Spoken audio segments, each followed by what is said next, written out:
stories of me sleepwalking as a kid. What I discovered makes me question if I had ever been sleepwalking at all. When I was young, I used to sleepwalk. My mother would tell me these stories about myself that I would have no memory of.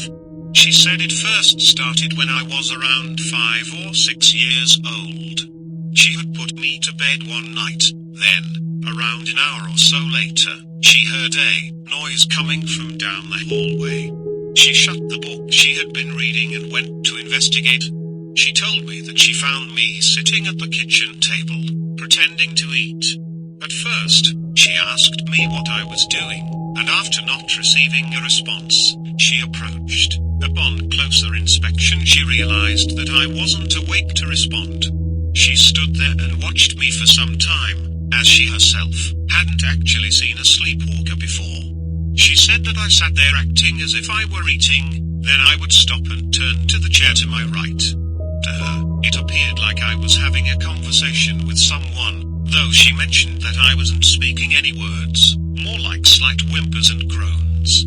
I then laugh quietly in my seat, then continue eating. After nearly 20 minutes of this, I got up from my chair, took a few steps, and laid down on the floor. My mother then woke me up and told me that I needed to go back up to bed. Well, I don't remember this interaction. She told me I was incredibly confused as I thought I was in bed. She led me by the hand back to my bedroom and tucked me back in. A few months later, this happened again. My mother had gotten up in the middle of the night to get something to drink. As she walked into the kitchen, she nearly jumped out of her skin when she saw a silhouette of someone standing in front of the window. She switched on the kitchen light and saw that it was me, that I was standing in front of the glass, motionless. She walked over to me asking what I was doing. Of course, when she got closer, she saw that my eyes were shut, apparently. I stood at that window for nearly a half hour, before turning and walking back to my bedroom. My mom followed closely to make sure I went back to bed, and sure enough, I did. It was odd for me to hear about these things I was doing after I had fallen asleep. The concept that my body would move when I had no conscious control over it made me nervous. My mother found it somewhat amusing, but I didn't seem to think so. Over the following year, I only sleepwalked a few times. Most of them just ended up with me getting up from my bed and wandering into another room, before falling asleep on the floor. My mother would usually find me the next morning and wake me up. Then, after nearly a year had passed, my mother had gotten up one night, and while she was passing by my room, she decided to peek in on me. When she opened my door, I was nowhere to be found. She wandered around the entire house but couldn't find me in any of the rooms. Then, as she was walking through the living room, something out of the corner of her eye caught her attention. She saw the vague outline of someone standing outside underneath one of the street lamps. As she turned to get a better look, she quickly realized it was me. She threw open the door and dashed outside. I was apparently standing in the center of the road, all by myself. Luckily, our street was on a dead end and didn't see very much traffic after 9 p.m. She called out my name as she ran towards me, but I didn't seem to react at all. As she slowed her approach, she saw that I was gesturing with my arms, as if I were having a conversation with someone. She walked up to me and grabbed my wrist. When she did this, I apparently began to freak out. I started to shout and fight against her, as if she was some sort of beast attempting to devour me. A minute or two later, I had woken up and snapped out of my frenzy. When I came to, I asked my mother where I was, and she calmly explained that I had walked outside while I was sleeping. I apologized to her, and she led me back inside. The months that followed, I would sleepwalk almost every other night. It had gotten so bad that my mom had taken me to a few mental health professionals. Each of them told my mother that sleepwalking is quite common in children, and that I should eventually grow out of it. They just gave her a list of things to be aware of if she finds me sleepwalking again, such as not waking me up in the middle of it, or gently coaxing me back to bed. etc. These explanations didn't really put my mother at ease. She wanted something a bit more concrete. So, she kept searching until she came across a therapist who specialized in sleep disorders. It's such a bizarre part of my life that I barely remember it. All the evidence I've heard that I used to sleepwalk all seemed to come from my mother telling me such. I apparently spoke with this doctor numerous times and visited him at least twice a week for 3 months straight. Then, one day my mother stopped taking me to see him, and according to her, I hadn't had a sleepwalking episode since. Nearly 15 years has passed since then, and it all just seemed more like a dream than a memory. As if it happened to somebody else, and I had just heard about it. Of course, I believed my mom. I doubt she would make up something like that. It just never really clicked that I had this problem when I was younger. That was until I was helping my mom clean out some of her things out of her basement. She was going through all her storage and was getting rid of a bunch of old stuff. While I was pulling out boxes out of the rafters, something clattered to the floor. It was a thick manila file folder that hit the ground with a thud. Hoping I didn't break anything of importance, I stopped what I was doing and picked up the folder. After glancing at it, I noticed on the front that it had my name on it with some dates. I looked around to make sure my mom wasn't nearby, and I took the folder into the back of my pants. After finishing up, I told her I'd talk to her later, and I headed back home to my house. When I got inside, I tossed my jacket on the couch and pulled out the folder. As I peeled open one end and slid the large file out, my eyes darted across the front of it. It was records of my time with the therapist. I guess he must have given my mother a copy of these to keep. All of the entries inside were each of the days I had gone to visit him. Most of them were just logs of the sessions as well as a few notes he had taken throughout. One of the last entries, however, drew my attention. It said that the therapist was going to conduct some type of hypnotherapy on me. He had me lay down on a lounge chair and began telling me to relax, while continuously asking me specific questions. He asked me what I dream about, and my answer had been written down. I told him that I dreamed of my friend. Reading this, I had no idea who I was talking about.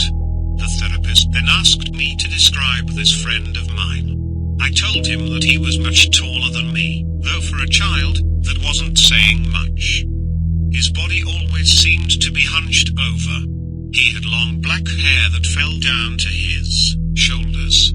His arms were extremely long, like two snakes attached to the shoulders. Each of his fingers came to a point like sharpened knives.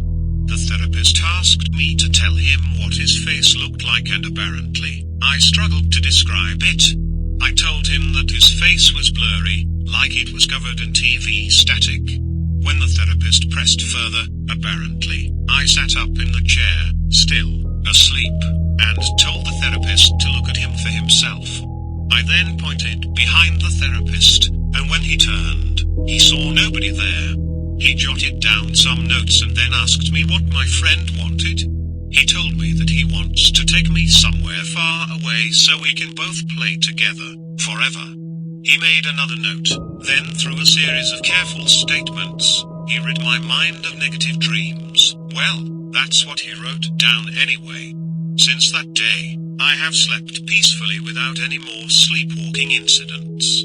All those memories I had from the early years of my life seemed hazy, and I've nearly forgotten about them all. Despite not knowing anything about those statements I made, I couldn't help but feel a bit of familiarity with the description of this friend of mine. As I closed their file, I sighed, thinking about all the things I had said in the notes. I looked at the clock, which read 10:23 p.m. As I stood up from my chair, I saw something out of the corner of my eye. I turned and looked at my window. For the briefest of seconds, I thought I had spied someone standing outside. Someone looking at me, someone tall with long arms, with long black hair. Someone with a blurry face. I blinked my eyes, and when I opened them again, it was gone. I wanted to rationalize that what I had just seen was just a product of reading these files. That my tired mind had simply conjured this hallucination. But for some reason, I can't seem to shake this feeling that those weren't simply dreams I had been experiencing when I was a kid. That there was something much more than dreams. Something much more sinister. I can feel my eyelids starting to become heavier by the minute, and for the first time in my life, I'm worried about what will happen if I fall asleep again. Romy is my younger sister, and ever since she was little, she would talk in her sleep. The most sleepwalking she would do is if we were out camping for a few days, or spending the night at friends' houses. Pretty much, if she wasn't sleeping in her own bed that she was used to sleeping in, she would talk in her sleep and very rarely sleepwalk. Her version of sleepwalking was getting out of bed, standing up, and staying still until someone noticed and put her back in bed. I never witnessed the sleepwalking. I had quite the fun with her sleep talking though. It was so active while we weren't at home that every single time we spent the night at a friend's house, she would pass out first, and I would tell the friends that I would be able to have a nonsense conversation with her while she was fully asleep. Romy's most common sleep-talking phrases were "don't touch it," "no," and whatever / "don't worry about it." Back in 2010, when I was 12, I had a pretty major back surgery to correct part of my scoliosis, and for the healing afterwards, they gave me some pretty good pain meds. At the time, my mom, dad, Romy and I were all living in an apartment building, and our house was up a flight of stairs on the second floor. When I was able to go home, I quickly found out how much it hurt just to walk upstairs, and inside the house, both Romy and my bedrooms were upstairs. For the first couple of weeks at home, I slept on the couch in the living room to avoid the pain of going upstairs to my room every night. Romy also slept on the couch in case I needed anything in the middle of the night. There were a few bad nights when I would be yelling in my sleep and she would have to wake me up to take more pain meds. She was worried. One night, I couldn't sleep and she already passed out on the couch. The part of the couch I was laying on had its back up against the wall to the stairs. On the other side of the stair wall, our parents were asleep in their room. It was the middle of the night. I was watching a movie, and out of nowhere, Romy stands up so fast, I thought she somehow felt sick and she was going to puke or something. It scared the crap out of me. I asked her what was wrong. No reply. I asked again. Still no reply. Her eyes were closed, so I knew she was asleep. I went back to watching my movie. After about a minute or two, she starts walking towards the stairs, with her eyes still closed. I asked again what she was doing. Don't worry about it. A few minutes of silence pass, and I am thoroughly confused. She then starts kind of sleep stomping down the stairs. She was asleep, so she didn't know how hard she was stepping, but it was loud. I whispered yelled at her, "Shut the hell up before you wake up Mum and Dad." She sighs as if she's extremely mad and annoyed at me. She gets to the bottom of the stairs, and I'm sat up at this point ready to yell at her again. Her eyes are still closed and she comes walking towards me. I notice she's holding one of my stuffed animals from my room, and one from hers. She's walking back to where she was sleeping, chucks my stuffed animal at my head, gets in my face, and says with her eyes still closed, "Shut there, fuck up. Go back to sleep. No one cares." Then slumps down into her seat, covers back up with blankets, and the next thing I know, she's snoring.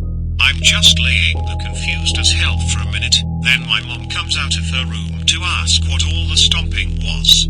I explained to her, we both start laughing. Then she went back to bed. I have never been so confused in my life. I mean, I guess she was trying to be nice by bringing me my stuffed animal, but she didn't have to be so mean about it.